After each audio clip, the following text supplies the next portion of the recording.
tosnya secara baik apa tidak. Nah, pertanyaannya bagaimana cara mengetahui itu? Ini memang gampang-gampang susah. Karena kaitannya memang dengan hati seorang guru, hati seorang ibu. Karena nanti hubungannya dengan moral. Akhirnya begini yang terjadi. Oh, si A ini biasanya menggunakan gawainya untuk mengakses ini. Nah, ketika sudah punya prasangka itu, nah, ibu guru, bapak guru itu bisa langsung diam-diam investigasi. Oh, si A ini ternyata memang betul seperti itu. Nah, ketika sudah diketahui seperti itu, nah ini memang ada investigasi, Bu. Ketika sudah diketahui seperti itu, tidak perlu kita bicarakan di kelas misalnya, di kelompok-kelompok yang luas begitu. Tetapi langsung aja diberitahu kepada si A tadi, si A sebaiknya gawai itu, HP itu, smartphone itu digunakan untuk kegiatan ini atau langsung ditugasi untuk ini, bukan untuk yang ini, misalnya begitu. Ini sebenarnya sentuhan-sentuhan, touch, hanya sentuhan sebenarnya. Sentuhan menuju menciptakan moralitas, menciptakan akhlak sebenarnya, untuk menciptakan akhlak. Nah, ketika si A tadi sudah merasa tersentuh dan tahu ternyata bu gurunya, pak gurunya tahu, dia akan tersentak, minimal tersentak. Oh, ternyata diketahui oleh bu guru, diketahui oleh pak guru misalnya. Nah, ketika itu dilakukan sekali, dua kali tidak bisa, ya dilakukan terus-menerus, Bu. Sampai akhirnya terbentuklah moral. Ini memang susah sekali, sangat susah. Jadi yang paling susah itu dalam pendidikan itu membangun moral, membentuk moral. Kalau kita ditarget untuk misalnya membaca buku satu hari 2 buku itu bisa, tetapi bagaimana membangun moralitas itu yang susah sekali. Nah, ini memang tugas guru untuk memberi sentuhan. Intinya di sentuhan tadi. Karena ini eranya digital, ya sentuhan-sentuhan digital. Begitu. Artinya anak-anak itu menggunakan alat-alatnya, device-nya itu untuk apa saja sih? Apakah mereka untuk belajar atau tidak belajar atau apa? Nah, guru yang baik kalau menurut saya ya sudah, pembelajaran itu dilewatkan device aja, biar device itu bermanfaat buat anak juga begitu. Saya kira itu, Bu, mudah-mudahan bisa memberi solusi. Intinya seperti itu, intinya membangun moral. Banyak cara yang dilakukan, salah satunya adalah investigasi. Diam-diam gitu, investigasi diam-diam. Ketika kita mencurigai anak yang bla bla bla bla misalnya begitu. Saya kira itu, Bu. Terima kasih. Ya, baik. Terima kasih Bapak atas jawabannya. Mudah-mudahan bisa terjawab ya. Ya, baik. Saya akan lanjut ke penanya kedua yang akan bertanya kepada Ibu Asri, yaitu Ibu Mas Lidiati Sipayung. Ibu Mas Lidiati, apakah mendengar suara saya? Silakan mengaktifkan kamera dan menyalakan mikrofonnya.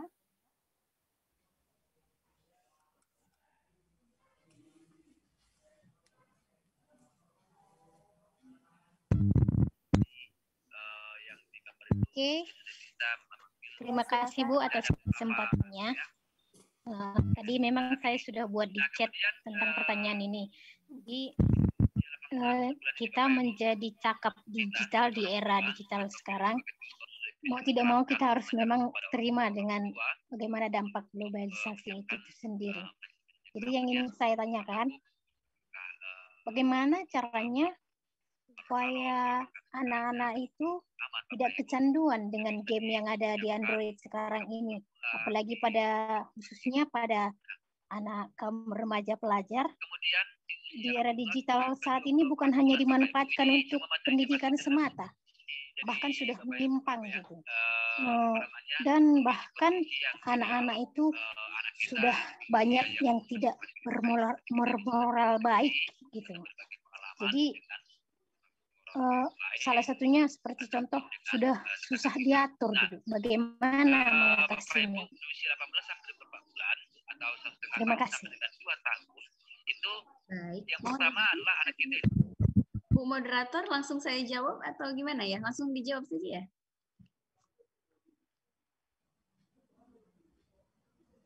Silakan. Mohon izin? Ya, silakan Ibu Asri langsung dijawab. Okay.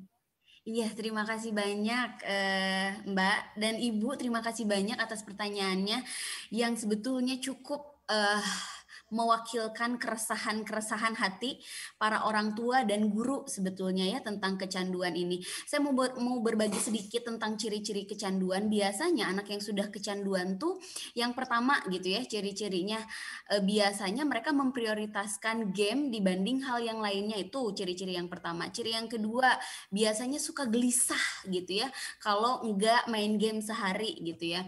Yang ketiga, biasanya enggan bermain di luar rumah atau bermain offline, enggan biasanya. Dan ketika gadgetnya atau gawainya atau gamenya direbut, biasanya anak ngamuk gitu ya, suka marah gitu ya, merajuk. Nah ini terus ciri-ciri yang selanjutnya adalah siklus tidurnya terganggu gitu. Jadi anak tuh jadi jarang istirahat dan lain sebagainya. Dan moodnya biasanya bisa jadi bagus karena video game gitu ya.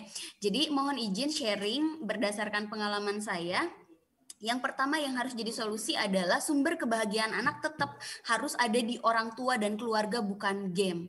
Kenapa anak jadi candu gitu ya terhadap video games? Karena dia mendapatkan keasikan tersendiri gitu. Kebahagiaannya sumbernya dari game. Nah makanya yang harus pertama kali diciptakan adalah menciptakan lingkungan keluarga yang lebih bahagia gitu ya di mata anak gitu ya. Itu bisa dilakukan misalkan dengan aktivitas sebetulnya itu berupa pengalihan gitu ya, pengalihan biar anak nggak terlalu candu sama game gitu ya. Misalkan dengan menciptakan kegiatan bersama, nggak perlu mahal, misalkan main bersama, jalan-jalan bersama gitu. Itu yang pertama Ibu. Dan yang kedua, boleh nggak sih anak main video game? Boleh gitu ya, karena di perkembangan anak tertentu gitu ya, usia SMP dan SMA, si games ini sendiri bisa merangsang daya kreativitas dan imajinasi, dan itu penting buat anak, tapi tetap harus ada batasan gitu ya. Yang pertama batasannya apa? Orang tua juga harus tahu gitu bahwa nggak setiap video game itu buat anak kecil, enggak gitu. Kita bisa datang ke Play Store gitu ya. Kalau di dunia itu di global ada nama rating gamenya IARC. Kalau di Indonesia ada IGRS, Indonesian Game Rating System. Jadi kayak di sinetron gitu, ada yang untuk anak-anak, ada yang untuk remaja, ada yang untuk dewasa. Jadi yang harus keterampilan kedua yang harus dimiliki orang tua adalah harus mendampingi, harus tahu anaknya main game apa. Misalkan main gamenya Mobile Legend, kita harus lihat di Play Store itu ratingnya rating apa, rating anak-anak kah, rating dewasa kah, atau rating remaja kah, atau semua umur. Kalau ratingnya dewasa nggak boleh. Orang tua tuh harus tegas gitu. Tegas tuh bukan berarti keras, harus disiplin gitu ya. Disiplin tuh bukan berarti keras, pakai mimik muka yang marah atau pakai kekerasan fisik, enggak. Tapi disiplin itu adalah tegas tanpa kompromi gitu ya. Mau anak ngamuk gitu ya, mau anak kejar, nangis kejar, nggak apa-apa gitu. Kita harus tegas, harus tega di awal biar anak nggak kecanduan. Jadi keterampilan yang kedua untuk anak adalah untuk orang tua atau guru adalah mendampingi, membersamai anak ketika main game atau mendownload game. Kita harus tahu gamenya namanya apa. Di Play Store biasanya ada 3+, 7+, 18+. Itu artinya boleh di umur 3 tahun lebih gitu ya. Jadi yang kedua harus tahu rating. Ibu itu yang selanjutnya adalah kasih reward and punishment gitu. Jadi apalagi buat anak-anak SD dan SMP yang sudah bisa berdialog gitu ya, menetapkan kesepakatan boleh kok. Karena gini Bapak Ibu, otak itu ya, otak anak itu semakin anak dilarang, semakin dia penasaran, semakin dibilang tidak boleh, semakin anak tuh candu gitu. Jadi apa yang bisa kita lakukan selaku orang tua dan pendidik adalah berdialog sama anak. Boleh main game asalkan satu, misalkan kontennya sesuai dengan umurnya sama perkembangannya. Yang kedua, batasi jamnya. Boleh main game misalkan 1 jam sehari. Di luar daripada itu nggak boleh ya. Terus kalau misalkan anak ngamuk setelah 1 jam itu ngamuk dianya ya, marah-marah, kita harus tegas gitu. Nggak apa-apa, biarin aja dia marah karena anak tuh membaca pola gitu. Kalau kita selaku orang tua nggak tahan dengan rengekan anak dan akhirnya ngasih lagi, anak membaca pola itu, aku tinggal nangis, aku tinggal rengek, aku tinggal kejar-kejar, aku tinggal ngacak-ngacak apapun, pasti ibu aku kasih. Nah anak tuh ngebaca pola itu. Jadi yang harus kita lakukan adalah disiplin. Disiplin tuh tegas tanpa kompromi. Pokoknya kalau 1 jam ya 1 jam, lebih dari 1 jam nggak boleh. Kamu nangis, kamu sedih, terserah gitu. Nah, anak ngebaca pola itu. Tapi kalau misalkan anak nurut 1 jam, kita kasih reward gitu ya. Kasih rewardnya, kasih hadiah apapun itu, masih dikasih jajan atau dikasih tambahan waktu atau apa gitu ya. Dikasih hadiah kalau anak patuh. Dan kalau anak nggak patuh, ya udah, yang pertama harus disiplin, yang kedua kasih punishment. Bisa dengan pakai sistemnya time out gitu ya. Kalau anak saya tuh umur 4 tahun gitu ya, kalau dia melakukan, kita udah sepakat gitu ya, anak umur 4 tahun nggak boleh misalkan akses YouTube berlebihan. Kalau dia YouTube berlebihan gitu ya, ada kalau trik saya namanya time out. Jadi anak tuh didiemin gitu ya, di satu tempat, suruh duduk aja. Kalau anaknya nangis, dudukin lagi gitu, nangis dudukin lagi, namanya time out gitu. Jadi anak nangis, dudukin lagi. Yang penting kita tegas gitu. Nah, biasanya dengan begitu anak tuh ngerti, oh iya saya nggak boleh gitu. Dan selanjutnya yaitu Bapak dan Ibu mohon izin, sumber kebahagiaan, sekali lagi, sumber kebahagiaan anak tuh bukan gadget tapi orang tua dan keluarga. Begitu Ibu, mudah-mudahan bisa menjawab. Terima kasih banyak. Mohon maaf apabila ada salah kata. Ya, terima kasih banyak atas jawabannya Ibu Asri. Luar biasa sekali. Mudah-mudahan sudah terjawab ya pertanyaan tadi. Jadi memang sumber utama keluarga, dan ikutlah bergabung dengan permainan anak gitu ya. Cari tahu tentang permainan anak.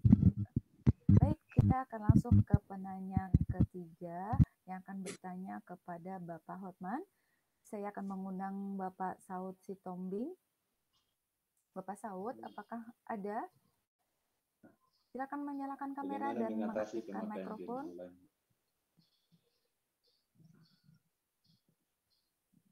Ya, Bapak Saud Sitombing.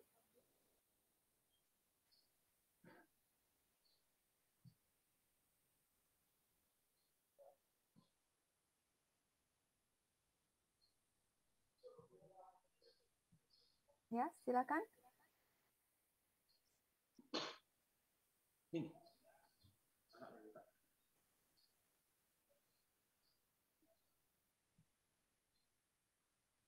Bapak Saud atau Ibu?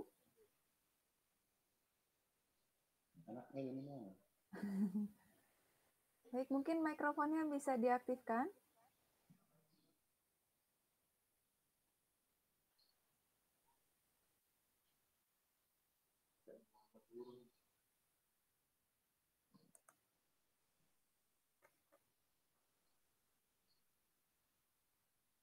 Mungkin Pak Abdullah, Bu, ketika ya. Tidak ada Ibu sebentar, si Saud, Pak Abdullah aja.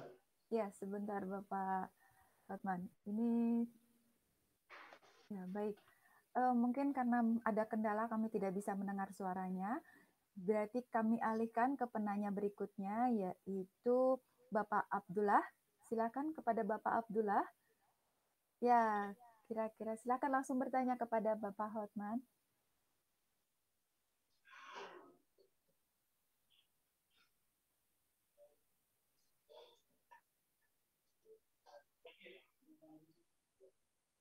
Mungkin bisa dibantu, admin.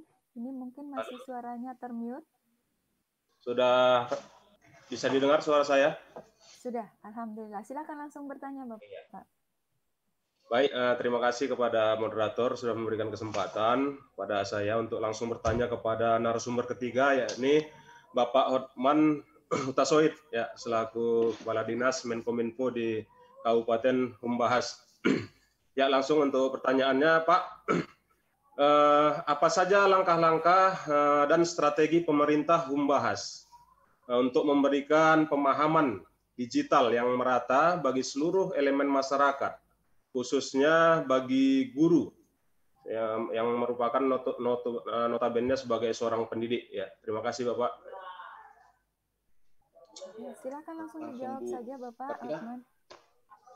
Terima kasih Bu Kartika. Terima kasih kepada Pak Abdullah, Pak Saud, Rostika, Dewi, Dedini, Nuratni, Sihombing, semua yang setting menanya kepada Kepala Dinas Komunikasi dan Informatika. Dari semua penanya yang kami lihat di chattingnya. Yang pertama harus saya sampaikan bahwa game online sangat meresahkan orang tua dan pendidik. Itu benar. Maka di beberapa kesempatan yang lewat, kami video conference atau daring dengan pihak Kementerian Komunikasi dan Informatika Republik Indonesia. Karena kewenangan untuk menghapus game online adalah di kementerian, di pemerintah pusat. Dari seluruh pemerintah kabupaten kota di Indonesia telah mengajukan itu. Sabarlah kita tunggu Bapak dan Ibu. Khusus untuk Pak Abdullah, apa langkah strategis? Langkah strategis, Bapak, kondisi kita pandemi COVID. Pandemi COVID merubah pola perilaku kita beradaptasi dengan budaya yang baru. Kondisi ini semua anggaran direfocusing. Salah satu upaya Kementerian Kominfo lah, tidak usahlah dulu Kominfo Bangga Sundutan, Kementerian Kominfo ialah literasi digital ini. Dari segi anggaran, pemerintah Kabupaten Bangka Sundutan belum menganggarkan untuk tahun ini.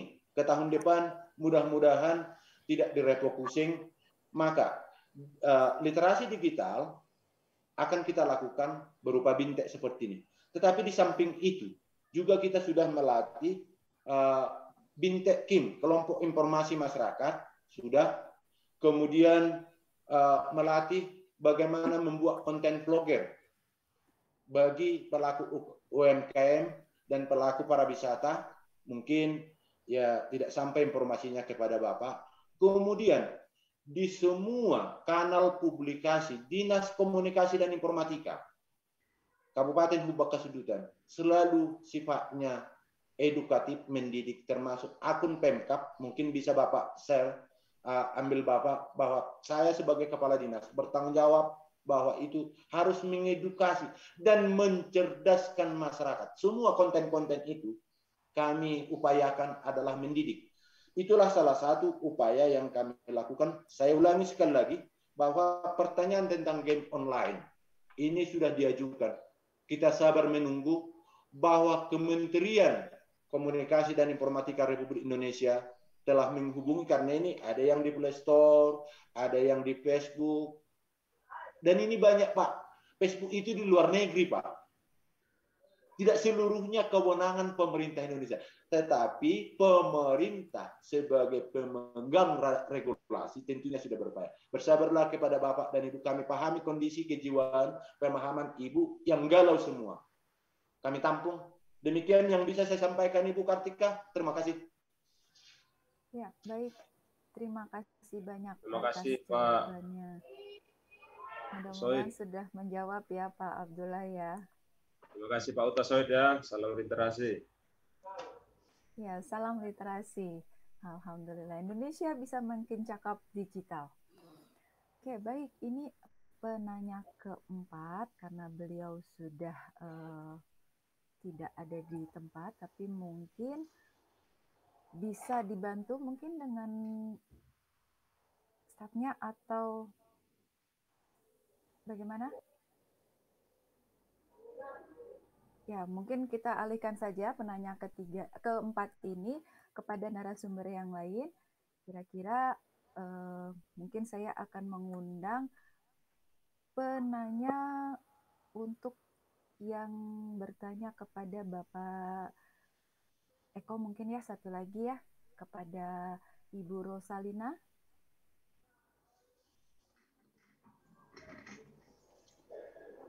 Ya, Ibu Rosalina.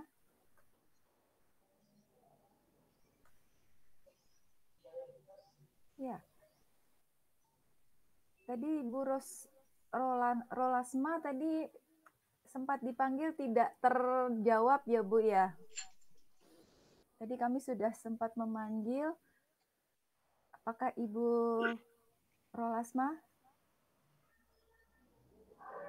bisa mengaktifkan kamera mikrofonnya?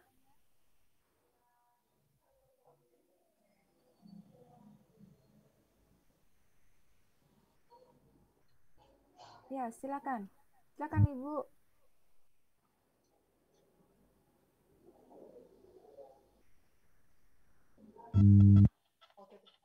Ya, silakan. Sudah terdengar sekarang. Oke, Bu. Saya ingin bertanya sama Bapak Eko. Yang ingin saya tanyakan, bagaimana cara guru yang tinggal di pelosok seperti kami yang susah dengan jangkauan internet untuk menyampaikan pembelajaran digital bagi siswa? Itu aja, Ibu. Terima kasih. Ya, baik, terima kasih. Kayaknya itu Pak cocok dijawab sama Pak Hotman ya, Pak ya.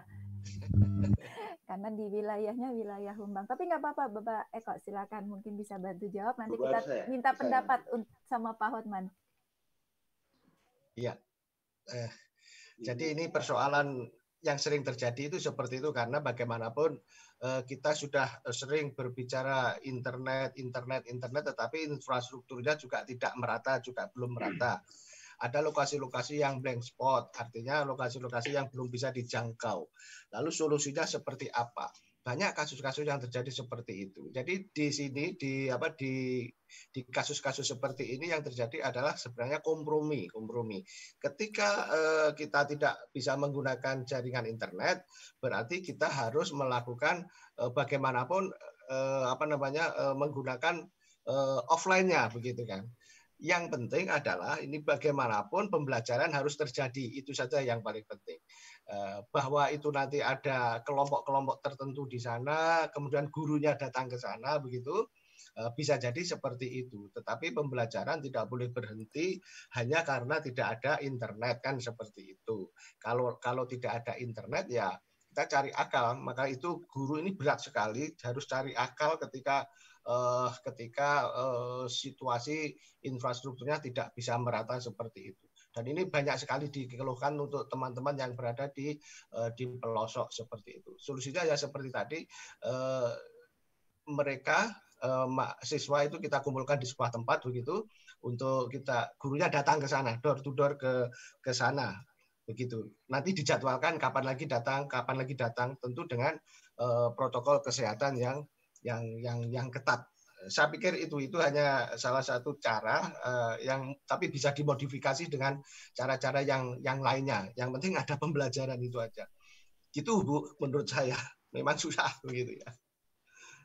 Yang penting ada pembelajaran. Ya baik, terima kasih. Baik Ibu Kartika. Silakan. Ibu Kayaknya Kartika, ini Pak Hotman bisa memberi masukan nih, Pak Hotman. Kayaknya ini lahannya Pak Hotman. Pak Eko, silakan, saya hanya menambahkan Pak Eko, karena kondisi kita di Humbang, tentunya saya sendiri sebagai Kepala Dinas Komunikasi dan Informatika yang sudah mau jalan 5 tahun, memahami betul kondisi kegalauan para teman guru. Ibu Roslina, siapapun dari teman-teman kita, pendidik, khususnya di daerah terpencil. Saya sampaikan tadi, memang di Humbang Hasundutan banyak dusun dan desa, bahkan kecamatan terpencil. Tentu dengan kondisi akses internet masih blank spot. Upaya pembangunan BTS tentunya tidak semua terus bisa, tapi beberapa setelah saya garis hampir 10 lebih BTS baik Telkomsel oleh provider siapapun telah dibangun. Salah satu upaya bahwa pemerintah Kabupaten Humbang Hasundutan berlangganan akses internet, kami sudah melayani 81 titik Ibu Kartika, OPD, SD, SMP, kantor camat, puskesmas. Yang kedua, saya sebagai Kadis Kominfo telah berupaya ke Kementerian Kominfo melalui Bakti untuk diberikan PISAT. PISAT itu di Sumatera Utara, selain Deli Serdang, Humbang Hasundutan lah yang terbanyak 51 titik PISAT dari Bakti. Ini 35 juta ini Bu per bulan dibayar oleh Bakti. Maka upaya itu kita sadar bahwa kondisi blank spot mengganggu ke belajar daring. Betul. Tadi Pak Eko sudah sampaikan. Mohon maaf, upaya telah dilakukan pemerintah baik pusat, provinsi, dan juga pemerintah Kabupaten Humbang Hasundutan. Kami berharap banyak. Kita tidak cukup hanya mengeluh di masa pandemi COVID, Ibu Rosli. Tidak bisa. kita sebagai pendidik punya kemampuan kompetensi, karena saya ingat media adalah alat, sepanjang gurunya profesional, dimanapun tetap dia bertindak, berfungsi sebagai guru. Terima kasih Ibu Kartika, itu yang bisa saya sampaikan. Ya, terima kasih banyak, itu masukannya luar biasa. Semoga titik-titik tersebut bisa menjadi pembangkit semangat ya Pak ya. Dan tentunya anak-anak di sana, siswa-siswa di sana menjadi semangat untuk belajar melalui media digital. Ya, tadi juga Pak Eko sudah sampaikan, mungkin ada di titik-titik tertentu kita buat satu ruang, bukan ruangan mungkin, karena ruangan tertutup akan sedikit berbahaya. Mungkin ruangan yang agak sedikit terbuka, tapi bisa digunakan bersama-sama, begitu ya Pak ya. Salah satu fasilitas yang bisa disediakan, kayak layar tancap gitu mungkin. Ya, supaya teman-teman bisa juga belajar. Baik, kepada seluruh peserta kami mohon maaf karena waktu juga kami tidak bisa memberi kesempatan kepada seluruh penanya untuk bertanya langsung kepada narasumbernya. Namun tadi sudah disampaikan ada beberapa yang bisa langsung bertanya kepada narasumber. Nah, sebelum saya menutup, saya ingin berbincang lagi dengan key opinion leader kita, Kanina Kardiana. Halo Kanina. Halo Mbak. Ya, senang sekali ya rasanya banyak sekali ilmu yang kita dapat nih hari ini nih ya. Nah, tentunya Kanina bisa sharing nih kira-kira terkait dengan pengalaman Kanina dengan apa yang disampaikan oleh narasumber ini gimana? Apakah memang sangat keterhubungannya atau memang sangat-sangat membantu? Iya, silakan aku mungkin sebagai seorang ibu fokus ke Mbak Astri tadi ya, untuk game online itu memang anak-anak sekarang nggak lepas dari gadget itu. Mungkin kalau dari saya pribadi, pengalaman sendiri, saya memberi waktu untuk anak-anak memegang gadget dan mereka tidak memiliki gadget khusus gitu. Jadi memang apa yang akan mereka pergunakan di gadget harus izin terlebih dahulu. Itu sih yang saya lakukan untuk saat ini gitu. Jadi kalau misalnya mau main game, izin dulu. Mau mainnya apa, kita harus tahu. Itu yang saya mengaminkan apa yang dibilang Bu Astri tadi. Iya, betul. Ya, memang luar biasa sekali sebagai ibu rumah tangga, tentu sangat-sangat mendapat insight nih dari Bu Astri gitu ya. Ternyata memang kebahagiaan itu harusnya datangnya dari keluarga. Jadi orang tua yang itu harus sih. Iya. Dan tips-tipsnya sangat luar biasa ya. Dan tentunya informasi dari Pak Eko dan Pak Hotman pun sangat-sangat bermanfaat bahwa pemerintah pun tidak tinggal diam gitu ya Mbak ya. Lebih membuka mata lagi ya, ternyata memang segitu berperannya untuk sebuah digitalisasi. Iya betul Mbak, ternyata memang kita harus berangkat kok, kita harus berubah dari sistem yang lama, walaupun tidak mungkin ditinggalkan pastinya ya Mbak ya. Iya betul. Terima kasih banyak nih Kak atas bincang-bincangnya ya. Kapan-kapan kita ketemu lagi. Tapi saya sangat senang sekali melihat Instagramnya. Ya nanti kita mungkin bisa diskusi lagi. Baik. Ya baik teman-teman sekalian. Saya ingatkan kembali untuk teman-teman menyalakan kameranya. Supaya nanti ada 6 voucher lagi nih, tadi baru 4 voucher, ada 6 voucher lagi kepada penanya yang mungkin tidak sempat ditanyakan langsung kepada narasumber, tapi tetap mendapatkan hadiah dari kami. Nah, untuk itu segeralah menyalakan kameranya dan mematikan mikrofonnya. Nah, sebelum itu saya akan sedikit memberikan rangkuman dari apa yang diberikan oleh narasumber kita pada pagi hari ini. Ya, dari Bapak Eko tadi memang disampaikan bahwa digitalisasi itu adalah pilihan. Ya, kita mau ikut atau tidak. Tetapi kalau kita tidak ikut, tentunya kita akan ketinggalan. Karena di masa sekarang, semua itu tidak terlepas dari dunia teknologi, informasi, dan komunikasi.